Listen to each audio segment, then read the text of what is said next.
Muy buenas tardes para ustedes, les doy la bienvenida a NG Periodismo en YouTube y Nicolás Gallese Periodismo en Instagram. Nicolás Gallese es mi nombre y me encuentro con el entrevistado de hoy, Jorge Consentino, combatiente del conflicto bélico de las Islas Malvinas en 1982. Buenas tardes, Jorge, ¿cómo le va? Buenas tardes, ¿cómo estás? Usted tiene una historia que, a diferencia de la mayoría, comienza mucho antes del 2 de abril en las islas. Correcto, sí. Yo estaba haciendo el servicio militar, en 1981 estaba haciendo el servicio militar, me ofrecí como voluntario para hacer la campaña antártica. Las Fuerzas Armadas siguen teniendo y sigue siendo fuerte de las Fuerzas Armadas el tema antártico. Entonces durante el verano se hacía todo lo que es reparaciones, ampliaciones, obras grandes, digamos. Y después en el verano lo único que se hace, en el invierno lo único que se hace es mantenimiento mínimo.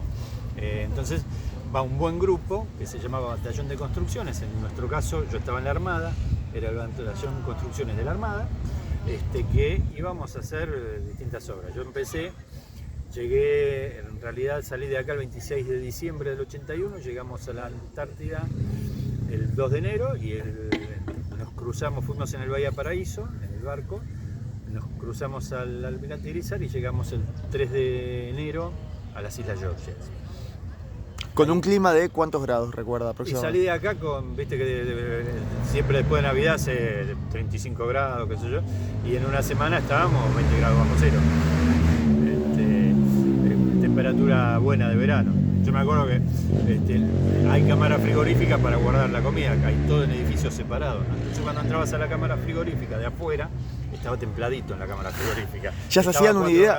¿Se hacían una idea ustedes con el clima que se iban a encontrar o fue mayor el impacto al llegar? Sí, sabíamos, digamos, éramos 5 conscriptos, un grupo el oficial que era el jefe era arquitecto y los suboficiales eran todos mecánicos, electricistas, construcciones navales que se llaman albañiles, y en general son los que estaban en el grupo antártico están especializados, hasta los comandantes de los barcos, es muy especializado el tema antártico. Entonces ya ellos tenían experiencia y nos iban contando. Igual el choque de 60 grados, 50 grados de diferencia de temperatura es terrible. Los primeros días estábamos que nos moríamos, no había cantidad de ropa que te abrigue. A los 15 o 20 días el cuerpo se acostumbra a todo. Yo me acuerdo que no podías estar, pero si tenías que salir a hacer algo afuera, podías salir en camisa y pullover y no te molestaba nada. Uno se acostumbra a todo realmente. Bien, esto fue en el verano de 1982 y nadie sabía exactamente si era una cuestión diplomática, nadie sabía en qué podía desencadenar. Nada, nosotros sabíamos sí que había, digamos, las Islas Sandwich, que estaban más o menos en disputa. En el verano 76-77, la Argentina había construido la Estación Científica Correte Uruguay. Hubo una protesta inglesa, más o menos, amagaron a mandar una fuerza de tareas, pero no pasó nada. Entonces, a partir del verano 77-78, estuvo ocupada permanentemente. Nosotros sabíamos que se iba a hacer una base nueva y había un secreto a voces que esa base nueva se iba a hacer con el mismo criterio de la Sandwich y iba a ser en Georgia. Pero era un secreto, o sea, era el corrillo, digamos, ¿no?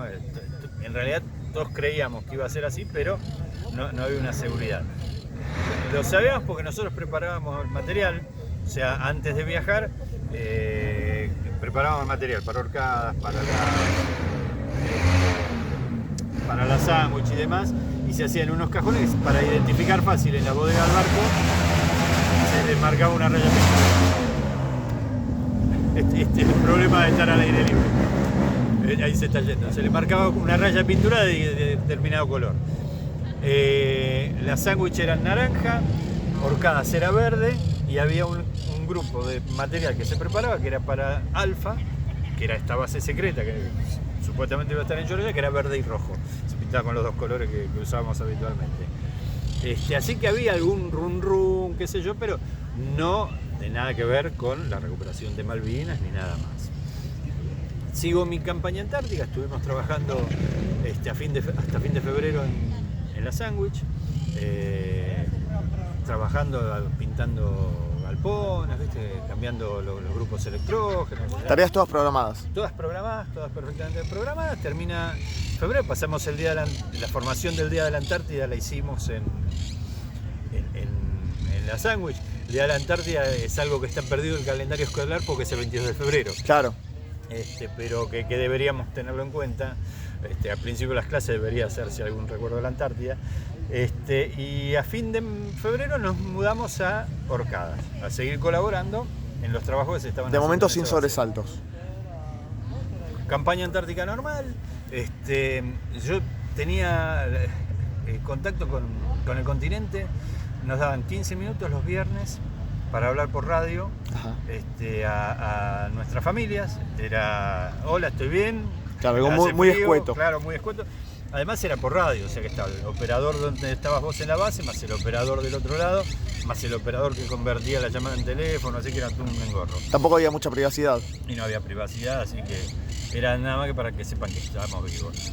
Te menciono esto porque la última noticia que tuvo mi mamá de mí fue, yo hablaba a la casa de mi abuela, yo iba los viernes a la casa de mi abuela, y fue que nos iba a venir a retirar Bahía Paraíso a fin de abril, a fin de marzo, íbamos a ir a otro lado y ya en algún momento la iba a llamar. Esa fue la última llamada. A fin de marzo efectivamente nos viene a buscar el Bahía Paraíso, nosotros ni enterados de que estaban los sucesos de las Georgias, que habían ido unos chatarreros a desarmar una base con un contrato acordado desde hacía 5 años, toda una serie de cosas, y que los ingleses habían generado de eso un incidente diplomático. En el camino sí nos fuimos enterando de que pasaba este problema. E iba escalando. Que iba escalando. Y cuando ya llegamos, que llegamos más o menos el 24 de marzo, ya se empezaron a hacer operaciones de índole militar, es decir, bajaban en grupos, miraban cómo era el entorno, miraban los caminos. Se percibía la tensión. Se percibía la tensión, pero era una tensión exclusivamente en Georgia.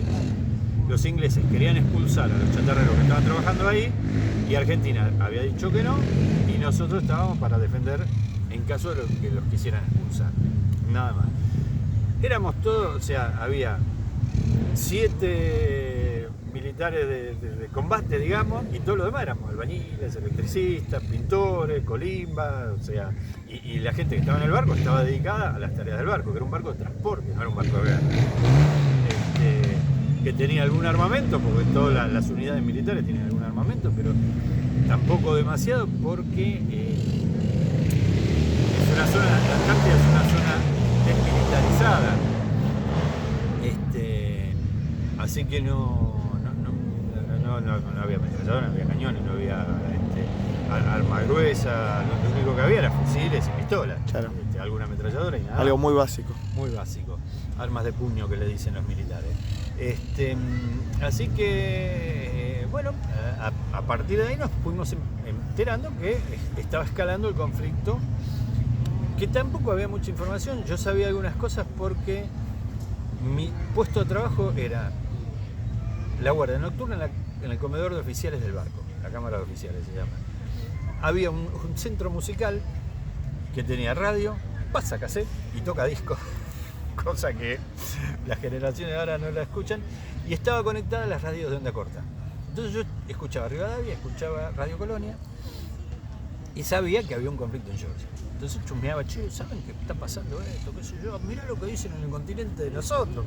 Pero era como, qué loco que allá dicen tal cosa y nosotros acá estamos. Claro, no estaban enterados. Preocupados, sí, podía haber un conflicto, pero todo funcionaba más o menos tranquilo y no parecía que los ingleses tampoco tuvieran mucho más armamento y muchas más condiciones de combate que nosotros, ¿no? De hecho nos cruzamos un par de veces con el buque antártico de ellos, que era el Endurance en aquel momento, y no había otro buque de guerra, no había nada. Decían que habían mandado un submarino, corría la bola, ya que Inglaterra había mandado un submarino a las Georgias y nosotros, bueno, el barco se llama caletear, se metía siempre en las caletas para no estar siempre expuesto en mar abierto, aparte por las tormentas y por una serie de cosas, pero había cierta precaución por eso, pero todavía no había ese estrés. Hasta que el 2 de abril nos enteramos, como todo el mundo, según dicen, ni siquiera los comandantes del buque sabían de la operación todavía. El 2 de abril a la mañana nos enteramos, como todo el mundo, que se habían recuperado las Malvinas.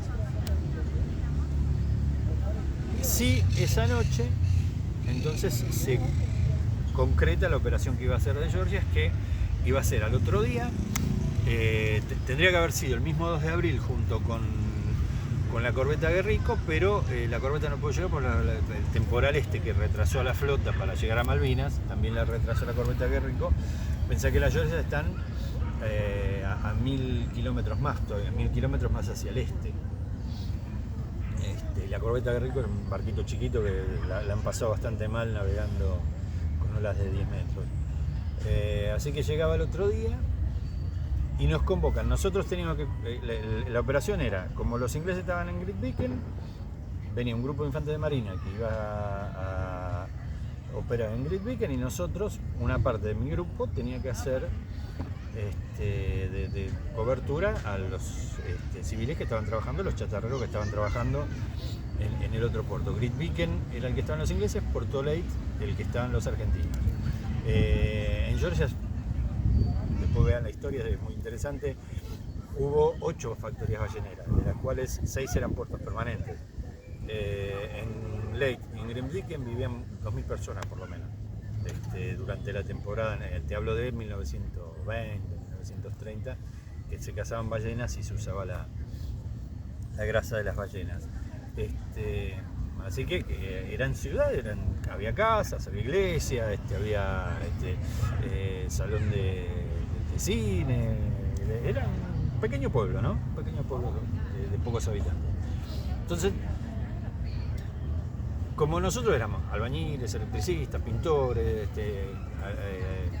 el jefe del arquitecto, la operación era voluntaria. No se explica lo que había pasado en Malvinas, lo que podía pasar en Georgia, que podía haber combate, que podía haber heridos, que podía haber muertos, que como nosotros ninguno era del cuerpo de combate, la opción era voluntaria. Y yo lo destaco siempre porque nos ofrecimos todos voluntarios. Y no porque fuéramos todos guerreros, malos, pesados, qué sé yo, sino que uno empieza a entender lo que es la patria a partir de eso. Yo hacía, desde que los conocía desde agosto y convivíamos desde el 26 de diciembre, porque estábamos en el barco, pasábamos la vida juntos. Eran 8 meses de relación humana. Claro, entonces, si mi compañero iba a tener un riesgo, yo no lo podía dejar en banda. Perdón, y a todo esto, con la última llamada que usted dijo de su mamá en marzo. Claro, mi mamá ya se enteró al otro día que el Bahía Paraíso estaba en Georgia en guerra y que yo estaba ahí arriba. No quiero adelantar mi historia, entiendo que el contacto siguiente con su mamá fue recién después del conflicto bélico. Cuando volví. Así que nada, no tenía ni idea de las familias de ninguno, ¿no? Algunos habían podido avisar, otros ni siquiera eso, porque no habían hablado, porque justo ese día no le tocó la radio, porque qué sé yo. Así que la familia nuestra ni sabían nada. Bueno, nos ofrecimos todos voluntarios por este concepto de que la patria es el otro, la patria es el que está al lado mío, la patria es mi vecino, mi familia, mis amigos del club, y en ese caso los tipos hacía meses que estaban conmigo. Entonces si él se arreglaba, yo iba con él, porque además era lo que habíamos hecho todos los días, porque al que se le caía un martillo yo se lo alcanzaba. Yo me quedaba dormido, venía uno, me despertaba, che, despertate porque te van a tirar la bronca. Colaborar en cosas chiquitas, en la cosa grande tiene que ser mucho más importante. Así que nos decidimos todos a ofrecernos de voluntad. Me acuerdo que tuvieron que hacer un sorteo, ahí pusieron los nombres en una gorra, los gorritos pilusos de los marineros, sacaron los nombres, qué sé yo, y bueno, a algunos les tocó bajar. El grupo se armó con los fusiles que había. Yo te decía, no había muchos fusiles, serían 30, una cosa así, porque eran 30 fusiles lo que había. ¿Y las municiones eran acorde a lo que había o escasas? Municiones sí había, sí. Municiones había, pero nada, para fusiles. Y a otros nos toca quedarnos en el barco para la ayuda que nos... A la orden se llama militarmente, entonces estás ahí, haces esto, haces lo otro. A disposición, claro. A disposición. A la mañana siguiente, bueno, esa noche obviamente nadie durmió, velamos todas las armas, acompañamos a los muchachos que les tocó bajar, ¿viste? ¿Qué equipo llevo, qué no llevo? Toda esta preparación, en donde pasaste de ser albañil, pintor, electricista, a ser un militar en combate. Perdón, ¿tenía esto una sensibilidad emocional? ¿Iba pudiendo asimilarlo o fue todo tan de golpe que no tuvo tiempo de digerirlo? No, a ver, con algunos, después pensábamos, algunos de los que les tocaba bajar decía flauta, pero ahora voy a tener que pensar en que puedo matar a alguien. Claro, sentimientos como el miedo, la culpa. Claro, después empiezan a aflorar todos los sentimientos, o sea, digo, nos ofrecimos voluntarios, yo insisto, no fue como Rambo, esto que pasa en las películas, no, te da miedo. Lo que pasa es que la condición humana es vencer el miedo. Toda tu vida vas venciendo el miedo, vas venciendo el miedo a los monstruos bajo la cama, cuando sos chiquito, a cruzar, aprendés a nadar y le perdés el miedo al agua, no sé, te tomas un avión y le perdés el miedo a volar. Entonces, todos vamos superando miedos. El miedo a la muerte es tal vez el más grande, pero también lo podés superar o lo podés encarar, digamos. Entonces, el pensar en el compañero era más fuerte que esta sensación de miedo. Yo creo que esto en ese momento no es que lo razonamos todos, fue años después ir razonando y entendiendo cómo fue el proceso, ¿no? Hablando entre nosotros y pensándolo. Jorge, ¿cómo eran esos días, esas tardes, esas noches que me imagino serían eternas? Y es distinto ¿Qué recuerdos tiene que quiera compartir? La cosa nuestra es, muchachos, mañana vamos a hacer esto. Y a la mañana se hizo y fue dentro de todo exitoso. Por lo menos de mi grupo no murió nadie. En la corbeta Guerrico, que venía el grupo de infantes de Marina, sí, ellos tuvieron un muerto en la corbeta y 2 muertos de los infantes. Yo siempre los nombro, los conscriptos Águila y Almonacid, uno de Neuquén, otro de Comodoro Rivadavia, Almonacid de Comodoro, Águila de Neuquén, y el cabo Huanca, que era de Salta, de la Salteña. Ellos murieron en esa acción, los compañeros míos, gracias a Dios volvimos todos, pero... ¿Para qué fecha volvieron ustedes? Y volvimos a fines de abril, 20 y pico de abril, una cosa así, cuando al buque Bahía Paraíso lo hicieron hospital. Durante todo ese tiempo, desde el 3 de abril hasta el 20 y pico, el barco hizo transporte entre Malvinas y el continente. Íbamos a Punta Quilla, cargábamos helicópteros de ejército, cargábamos 3 porque tenía un hangar para 2, más uno que iba directamente en la cubierta de vuelo. Lo llevamos hasta Malvinas y volvíamos a buscar. Hicimos 2 o 3 viajes, no me acuerdo cuántos. Y durante todo ese tiempo tuvimos los prisioneros ingleses, los que habían matado a nuestros compañeros. ¿Qué detalle de los que pueda, por supuesto, brindar fue justamente con los prisioneros? ¿Qué diálogo mínimo? ¿Qué reacción? Porque vinieron de Argentina, claro, ellos. Sí, llegaron a poder. En Malvinas y en Georgia también estábamos en Argentina. Perdón, me expresé mal. Perdón, claro, me expresé mal, discúlpeme. A nosotros nos tocaba hacer guardia. Nos habían designado para hacer guardia.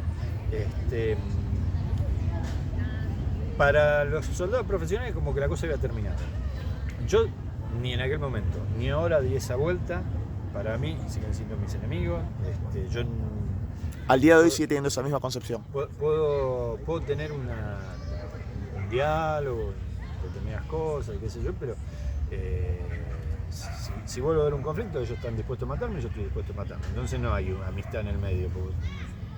Yo, de vuelta, a mis hermanos sí los defiendo, a mis compañeros sí, pero no puedo tener esa amistad con el enemigo. Mientras no se resuelva la cosa en Malvinas, siguen siendo nuestros enemigos. Además son nuestros enemigos históricos, porque no es que nació en Malvinas. No, por supuesto. En todo caso, fue la primera invasión cuando ellos fundaron Poder Autónomo en 1757, que de ahí para acá quieren invadir el Atlántico Sur. Después tenés las 2 invasiones inglesas, la guerra del Paraná. Entonces, la intromisión con los ferrocarriles, con la forestal en el Chaco, o sea, hubo mucha intromisión inglesa en nuestro país. Entonces siempre ellos quisieron hacer lo mismo y vos hablas de los ferrocarriles, hablas de la forestal. Vos vas al norte hoy, la forestal es mala palabra como hace 100 años.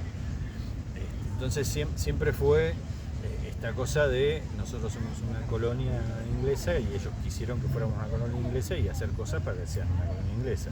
De más está preguntarle entonces cuál es su sentimiento al día de hoy, 43 años después, por Inglaterra como país. Por el inglés, el tipo de a pie, que como Sí. yo, que por ahí me lo cruzo en Bariloche, por un Sí, de sí. turista, está todo bien. O sea, Pero entiendo que usted, ni Pero- teniendo la posibilidad turística, iría a Inglaterra. no, a mí no me interesa. No, a mí particularmente no me interesa Inglaterra para nada. Sería muy aburrido, comen feo, el clima es malo, no vale la pena. Pero me voy al Caribe, que es más divertido, que si tuviera posibilidad de irme afuera. Pero sí hay un conflicto que está abierto y entonces los ingleses siguen siendo nuestros amigos y siguen usurpando nuestra tierra y siguen teniendo pretensiones sobre lo que es nuestro, sobre la Antártida, sobre el mar, quieren sacar nuestro petróleo, entonces el conflicto sigue abierto. Jorge, por supuesto, quiero ser muy cuidadoso con las palabras. Perdón que recién me expresé mal, quise decir que volvieron a tierra, ¿no? Por supuesto, las Sí, Malvinas sí. son argentinas. Desde ya quiero corregirme de ese error. ¿Me equivoco si digo que no debe haber, pienso, conjeturo, día de su vida en el cual Malvinas no esté presente? Y siempre. Pero además no es que está presente en mí, está presente en la Argentina. No, desde ya Pero no. en mí, Digo, obviamente más desde presente. lo emocional, lo psicológico, la huella que le dejó dentro. Está en casa hay bandera, hay pines, hay cuadros con cosas que me regalaron los pibes, ¿viste? Nosotros vamos a dar charlas en las escuelas y a veces te regalan cosas y algunas cosas hemos hecho cuadros, diplomas, hay un montón de cosas, entonces está presente todo el tiempo. No hay manera además es un suceso, a mí me tocó a los 21 años, pero es un suceso en tu vida que te cambia la historia. A eso voy. Cuando usted regresa... Era una cosa antes, una cosa después. Exactamente, ahí llegó al punto que me interesa explorar dentro de las posibilidades. ¿Cómo fue la vida después de Malvinas? Digo, ¿se reencuentra con su familia? ¿Habrá sido dramático ese abrazo con su madre? Llegué, te contaba al principio que los viernes mi vieja se iba a la casa de mi abuela. Entonces, llego a mi casa sin llaves. Nosotros nos bajamos al barco en Puerto Belgrano. Sí. Nos metieron en un tren y nos mandaron a Buenos Aires. Sí. Sin posibilidad de nada, porque del barco a un micro, del micro al tren y del tren a Buenos Aires. No había, estamos hablando de no había teléfono público, el teléfono público tenía que tener moneda, porque tenía que tener una pila de moneda. Y yo sinceramente no tenía un peso. Había gastado un poco de la plata que tenía en la cantina del barco y no tenía un peso en efectivo. Claro. Suponiendo que íbamos a volver, íbamos a avisar cuando volvían y tu papá te iban a venir a esperar con el Claro. pañuelito, qué sé yo, nos hacíamos esa película de la vuelta, ¿no? Sin pensar que iba a pasar todo este conflicto de Malvinas. Llego un viernes, yo vivía en un departamento en Almagro, llego a mi casa, toco el timbre, mi viejo se había ido a laburar, mi vieja estaba en la casa de mi abuela y mi hermano se había ido a la escuela. Tenía una bolsa de equipo, esa bolsa que usábamos nosotros, más otro bolso del mismo tamaño que me había llevado toda la ropa y la cosa para pasarme X cantidad de meses en la Antártida. Puse todo, me senté en la puerta de mi casa y ahora a esperar. De hecho, yo creo que, yo no me acuerdo si después pusimos el portero eléctrico, creo que en esa época ni teníamos portero eléctrico, o sea, te golpeaban la ventana y siempre nos jorobaban a nosotros que vivíamos en la planta baja, ¿no? Hasta que apareció una vecina, ¿qué haces acá? ¿Qué sé yo? ¿Tu mamá sabe que viniste? No sabe nada, bueno, vení. Le tocamos el timbre a otra vecina que sí tenía teléfono, la vecina me prestó el teléfono, llamé a la casa de mi abuela vivía en San Justo, Almagro a San Justo, así que mi vieja tenía 2 horas para volver, qué sé yo. Le avisó a mi viejo que trabajaba en Ramos Mejía, así que también estaba lejos. Así que media mañana serían, qué sé yo, las 11 de la mañana, dije, bueno, me voy un rato, me fui a caminar por el Parque Rivadavia, capital, ahí en Caballito, a volver a ver Buenos Aires, ¿no? Porque aparte hacía, en realidad, más allá de la guerra, hacía casi 5 meses que estaba fuera de todo el circuito, ¿no? Claro. Estaba volviendo a la vida. a mi lugar habitual. Claro. Así que bueno, eso fue, después bueno, mi vieja, la vuelta, qué sé yo, la alegría de volver a vernos y ir reencontrándose con la familia, qué sé yo, fue volver a la vida y de ahí por muchos años, la desmalvinización que también nos tocó a nosotros, yo por muchos años me aislé, no hablé más de Malvinas, qué sé yo, hasta que mi primera hija nació en el 85. En el 91, cuando va a primer grado, la maestra me pregunta si yo había estado en Malvinas, me dice, ¿te animás a darle una charla a los chicos? Primer grado, digo, ¿te parece? Claro, muy chiquitos. Sí, venite, qué sé yo. Bueno, llego y estaba toda la escuela. Me dieron en el salón de actos una charla para toda la escuela. Y esa fue la primera vez que hablé de Malvinas, que fue para el 2 de abril de cuando mi hija estaba en primer grado, del 91. Y después, bueno, ahí sí volví a pensar en Malvinas, habían pasado 9 años. Me acerqué a los centros veteranos, empecé a militar, qué sé yo, y de ahí sí sigo dando charlas en Malvinas. Me interesé, siempre me había gustado la historia, me interesé un poco más toda la historia. Veo que usted tiene obviamente, por haber vivido, por haber sido parte de la historia, pero tiene un conocimiento geopolítico muy fuerte. Claro, sí, por eso te decía, siempre me gustó la historia, pero bueno, me gustó mucho leer sobre la historia de la Antártida, sobre la historia de Malvinas, entender cómo fueron las cosas, cómo se conquistó el continente, qué sé yo, todo el proceso que llevó a la firma del Tratado Antártico y ese tipo de cosas. Y bueno, además empecé a militar en los centros veteranos, ahora trabajo en un programa de salud para veteranos de guerra, además de mis actividades propias, pero eso lo tomamos como una militancia, hacemos un montón de cosas, damos charlas en los colegios, hacemos cosas de salud relacionadas con el veterano de guerra y su familia, pero cuando llega esta época que nosotros decimos temporada alta de Malvinas, estamos en las escuelas, hacemos eventos, hacemos determinadas cosas, todos los meses hacemos una actividad en Capital que se llama decimos el Café Malvinero, que vamos invitando a veteranos que se hacen en un café, literalmente. Entonces vienen, cuentan su historia, toman un café y es como una charla, cuentan su historia como te la puedo contar yo ahora. ¿Les resulta reparador? Sí, siempre. A todos los que podemos hablar nos resulta reparador, porque de alguna manera nosotros decimos que hay que salir de la trinchera. Entonces hay muchachos que se quedaron ahí, como que la vida te dejó anclado en ese suceso. Y a pesar de que siguieron viviendo, porque todos hicieron su familia, sus hijos, sus nietos, qué sé yo, como que Malvinas los tiene un poco encerrados. Y nos hemos dado cuenta que hablarlo te limpia un poco de esa mala sensación. Si usted lo tiene que definir en una oración, dos, lo que le surja, ¿la guerra de Malvinas fue o es? La guerra de Malvinas es un suceso que me cambió la vida, que me generó una deuda con el pueblo argentino.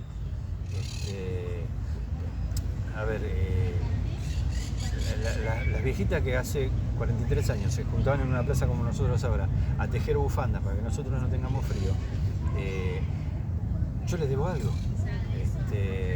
A los tipos que se pusieron a hacer encomiendas en la rural y en los clubes de barrio en las provincias, les debo un montón. A la gente que donaba, que esto es algo que tiene nuestro país, ¿no? La solidaridad. La solidaridad. La gente que donaba lo que podía para las 24 horas de Malvinas. Yo le debo un montón de cosas. Al día de hoy se siente en deuda. Yo con el pueblo me siento en deuda y todos nos sentimos en deuda. Sentimos que todavía tenemos un montón de cosas para hacer.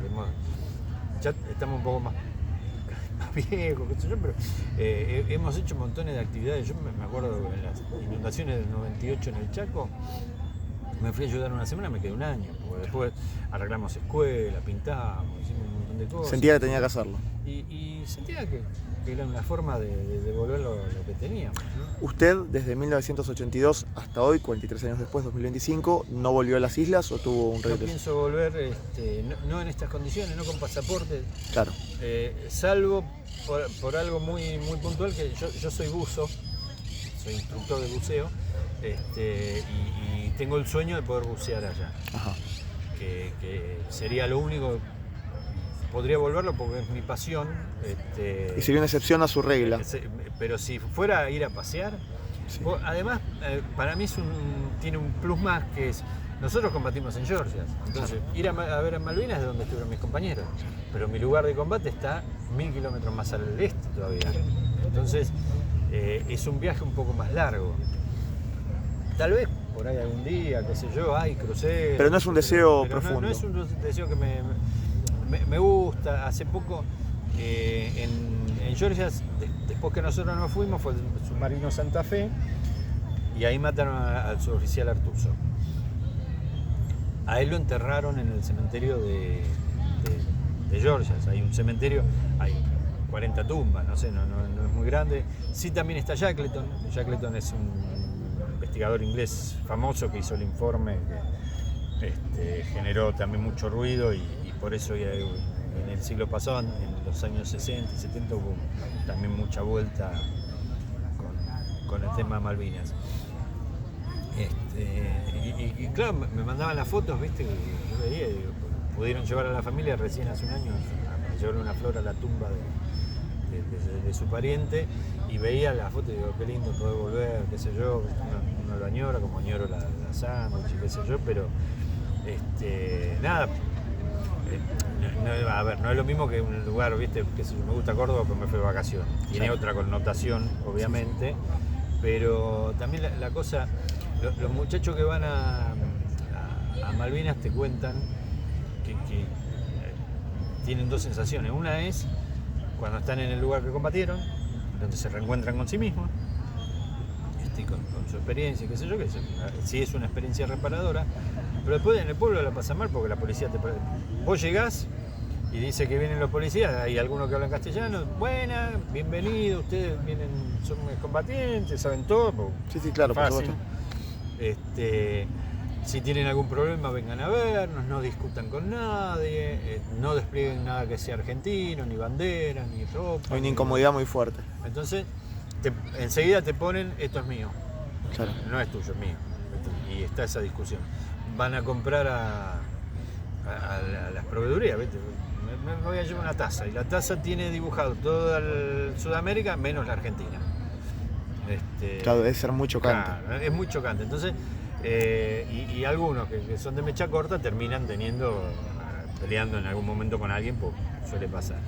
Hay otros que van, se quedan tranquilos, qué sé yo, Fabio Santana, que todos lo conocemos, que es el veterano que canta tango, qué sé yo, él viajó y dice que se llevó sus pistas y cantaba tango en el pub y todos tomaban cerveza y estaba todo bien. No es que todo es malo, pero Claro, pero es una experiencia distinta a lo que claro, sucede habitualmente. No es lo mismo el campo de batalla que la Claro. ciudad. Por último, sí. Sí, dale. Por último, Jorge, agradeciéndole el tiempo de esta extensa entrevista y con el valor histórico que tiene.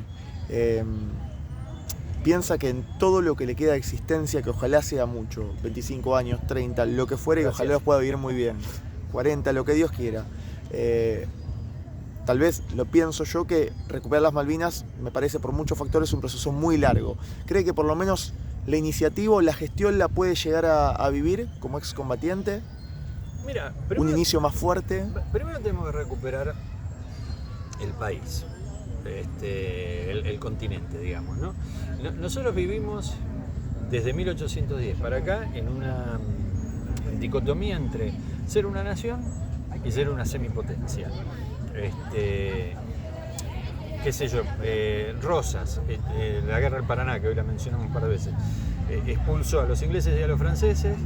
A los 2 años, o a los 10 años, lo derrocaron a Rosas, y lo primero que hicieron fue darle la libre navegación de los ríos a los ingleses y franceses. Entonces, nuestro país se vive peleando en eso. O sea, esto es lógico lo que hizo Rosas, porque anda a pedirle a los ingleses que te dejen libremente navegar por el Támesis, a ver si te dan bola. Sí, no, por supuesto, claro. o a los franceses por el Sena. Sí, no. claro, desde ya. Entonces, el Paraná es nuestro, punto. Y de hecho hoy tenemos el mismo problema, porque está la privatización y la hidrovía y todo esto, que es una secuela de la guerra del Paraná de hace 150 años, o 200 años casi. 180. Entonces vivimos en esta dicotomía de ser nación o ser semicolonia. Mientras no terminemos de ser nación y sigamos teniendo gobiernos que nos convierten en semicolonia, que mandan las reservas de oro a Inglaterra, que quieren perder la moneda y usar la moneda de otro país, que montones de cosas, ¿no? Pero ¿cree que esas son las bases fundamentales para empezar a pensar entonces, en Malvinas? Primero empecemos a recuperarnos, a decir, bueno, seamos una nación, volvamos a la Argentina industrial, la que fabricaba el rastrojero, fabricaba el avión Pampa, fabricaba acero, fabricaba aluminio, volvamos a esa Argentina con trabajo para todos, con prosperidad, que sobraba laburo. Mi primo, mi tío era empleado y se consiguió un trabajo de adicionista en una pizzería y con eso le pagó, laburó un año y le pagó la fiesta de casamiento a mi primo, ¿no? Claro.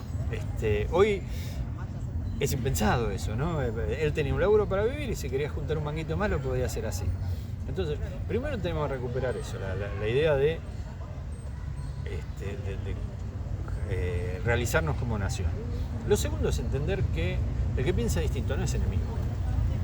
Es un argentino que piensa distinto. En estos que convivíamos, yo una vez me agarré a piña con un cabo. Estas cosas de hace 40 años, bueno, nos agarramos a trompada por una discusión, después terminó la discusión y listo. Ahora, yo lo iba a defender y él me iba a defender a mí, no había duda de eso. Una cosa es que estemos en desacuerdo hasta el punto de agarrarnos a trompada. Y otra cosa es que seas mi enemigo. Sí, por supuesto, hay una diferencia, es comprensible. Yo digo, el enemigo que tenemos es enemigo desde el principio de los tiempos, desde la primera invasión de Malvinas cuando fue fundado en Puerto Egmont. Hoy usurpa nuestras Islas Malvinas, nuestras Islas Georgias y nuestras Islas Sándwich. Tiene pretensiones sobre nuestro sector antártico y vive de la pesca en nuestro mar argentino. Ese es el enemigo. Y habla en inglés, no habla en castellano. Los demás somos tipos que pensamos distinto y es razonable que pensemos distinto y que seamos como somos los argentinos. Entonces, recuperemos esta idea de tiremos todo para el mismo lado. Por eso te decía que la causa Malvinas nos une a todos, porque es una causa que nadie discute cómo es, salvo algún discurso de algún presidente de hace poquito que dijo que, contrario a lo que sostiene nuestra Carta Magna y de nuestra posición habitual, que tenemos que pensar en la libre determinación de los kelpers, pero en general las normas de nuestro país dicen que las Malvinas son argentinas y de vuelta, salvo estas excepciones que son de ignorancia, la mayoría de las cosas y la mayoría de los argentinos pensamos igual sobre Malvinas. Entonces es esto, juntémonos con lo que nos junta. Y pasa muchas cosas, porque, a ver, la selección de fútbol, van las hinchadas y no se agarran a trompar los de River con los de Boca, van todos juntos a ver a la selección. Es algo que nos representa, mucho más Malvinas, que es una causa nacional y que tiene que ver con nuestra tierra. Entonces, entendamos que el que piensa distinto no es enemigo, piensa distinto y nada. Es un argentino que piensa distinto. Ese es el puntapié inicial para poder recuperar las Malvinas. Es un proceso, no lo hacemos en 2 semanas, van a pasar generaciones. Ojalá, como vos decís, pudiéramos verlo. Ojalá pudiéramos ver el país unido. Y a partir de eso pensar en Malvinas. De eso podemos pensar en otras cosas. Jorge, quiero decirle antes de finalizar la entrevista, ha sido un honor para mí y que ojalá todos los argentinos puedan ver y disfrutar no solo la entrevista, sino sus palabras y su conocimiento y que la causa Malvinas, más allá de nuestra existencia, pueda ser una causa nacional que se mantenga y que nos mantenga unidos. Así que, por supuesto, Dios quiera, se puedan recuperar. Muchísimas gracias. Ha sido un honor, Jorge, muchas gracias.